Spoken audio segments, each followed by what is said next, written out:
Sa larangan ng pagmumotor, 125cc nga ang sweet spot pagdating sa pagpili ng tamang timpla kung gusto mo na sapat na power and matipid pa rin sa gasolina. Sobrang dami na nga na competition pagdating sa 125cc category, pero bakit nga ba itong motorsiklo na to ang pinakamabenta pagdating sa 125cc scooter? Alamin natin ngayong araw. Ito ang 5 rason kung bakit itong pinakamabenta sa mundo ng 125cc scooter. Tara!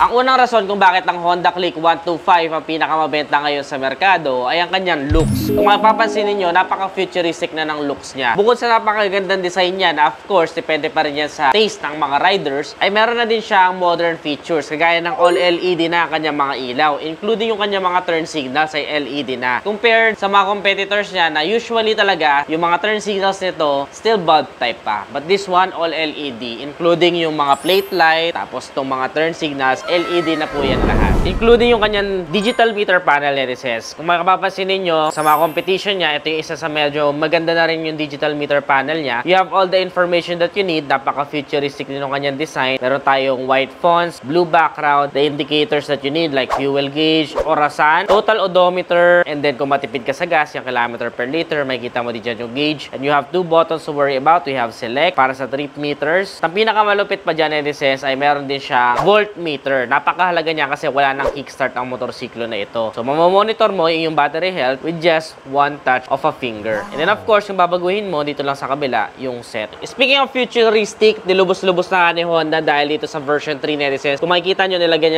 niya ng cap dito sa pinaka-pocket ng motorsiklo. Pero hindi pa rin nila inalis, of course, yung medyo mas mababaw na part dito for easy access ng mga coins. At ang malupit dyan, meron na din po power outlet dito na USB ready na po siya. So, yung 12 volts power outlet natin dito ay cable na lang ang kailangan mo, makakapag-charge ka na. And of course, kasyang-kasya din dito yung mga smartphone. Kaya pwede ka mag-charge. When it comes to future-proof specs, pasok na pasok po ang Honda Click 125 dyan. Galing, di ba? Pangalawa sa rason, netizens, ay liquid-cooled na po ang motorsiklo na ito. Sa mga 125cc category na motorsiklo, isa yun sa bentahe niya dahil super lakas ng competition ngayon sa 125cc. Halos ito lang yung makikita nyo motorsiklo na merong liquid cooling system pagdating dito sa displacement na ito. Wala tayong doubt na kapag mahaba yung biyahe natin ay mag-overheat yung makina natin. Actually, for 125cc, super overkill na siya para sa cooling system. And still, a future-proof specification. Dagdag mo pa dyan sa makina, meron tayong 4-stroke, single overhead cam, single cylinder, 2 valves engine at PGM-FI na po siya kaya matipid na rin sa gasolina. And we can expect around 50.3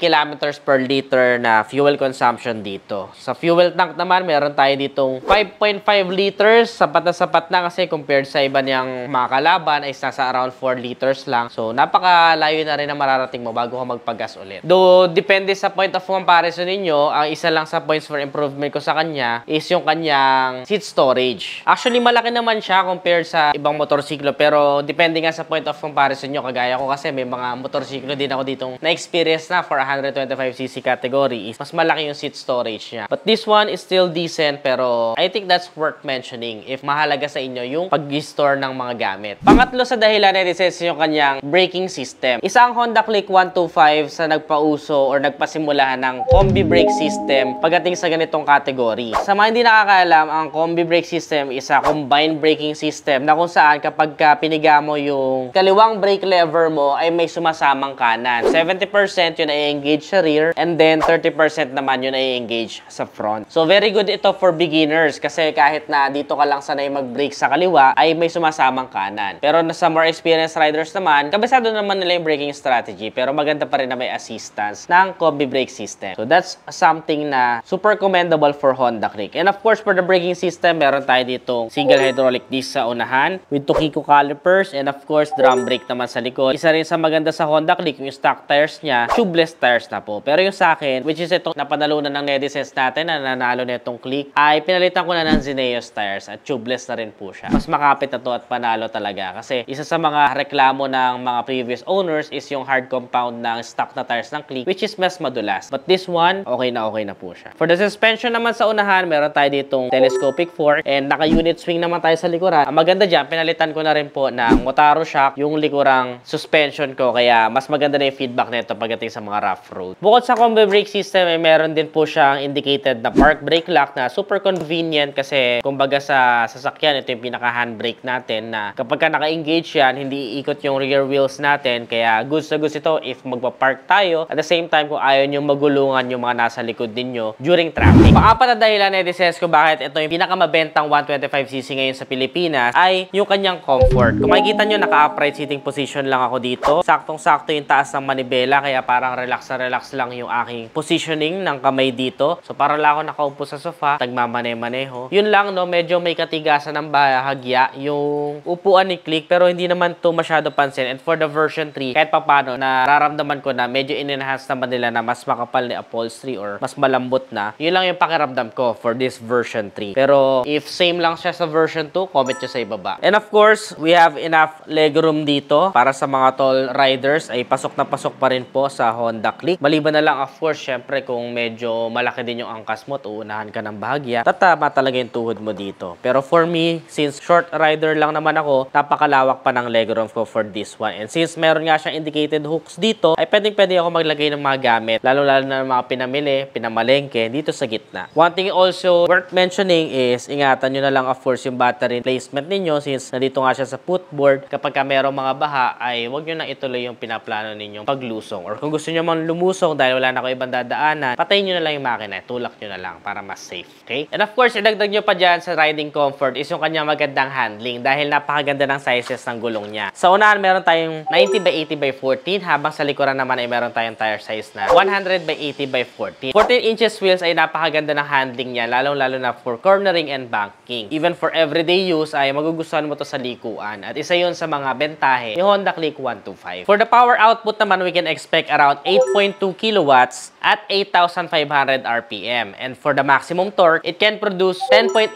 Newton meters at 5,000 RPM. So sapat na, and of course, hindi ka manghihinayang mag-throttle at mag-gas dahil matipid pa rin po siya sa gasolina. Galing, di ba? Panglima sa dahilan na i-sense kung bakit napakabenta ng Honda Clique 125 ay ang kanyang price point. Hindi siya overpriced. Meron lang siyang SRP na 80,900 pesos. Sa kabila ng aking mga nabanggit na specs and features, ay abot kaya ito para sa mga Pilipino na gustong gamitin ito pang araw-araw. At the same time, kung gusto niyo naman gamitin pang hanap buhay, ay pwedeng-pwede nyo maging kompanyo ng motorsiklo na ito. Most of us na meron kakayanang bumili ng motor ay kayang-kayang i-apply ito, lalong-lalo na kung hulugan. Banggitin ko na rin kasi nakikita nyo yung seat height niya, 769mm po ang seat height niya. At meron din po tayong iba't ibang color variants na pwede nyong pamilian. Itong aking sinasakyan ngayon ay yung Sylvester's Gray at meron din silang Pearl Crimson Red. Tapos meron din silang Stellar Blue Metallic, Obsidian Black Metallic at isa din sa magagandang kulay ay yung kanilang Pearl Arctic White. Alin sa mga kulay na yan na design ang favorite nyo? Comment nyo nga sa ibaba. By the way, congratulations nga pala sa nanalo na itong Honda Clique 125 na version 3 natin dito sa ongoing na birthday gift ko sa inyo na designs na si Sir Prince Culintas. So ipapadala na po namin ito sa kanila sa Negros Occidental. Inaantayin na lang natin na matapos yung pagpaparehistro nito na of course ipinangalan ko na sa kanya para wala na maging problema once ma-receive niya tong Honda Clique na ito. And para naman sa mga hindi pinalad netizens ay meron pa tayong isang ongoing giveaway na motorsiklo which is re-review natin next vlog ay yung SYM Bonus 110. So gusto nyo ba yung motorsiklo na yon? Comment nyo naman sa ibaba at bakit kayo deserving para doon. Next vlog nga ay ita-test drive ko din ito habang inaantay-antay pa natin yung proseso para maibigay ito sa rightful owner which is yung nanalo na si Sir Prince. Ita-test drive naman natin siya para mabigyan ko naman kayo ng test drive feedback dito sa Honda Clique 125. Ano pang ibang mga motorsiklo ang gusto nyo gawa natin ng vlog next time? Comment your suggestions below. Kung gusto nyo ito, don't forget to give this video a thumbs up. Subscribe.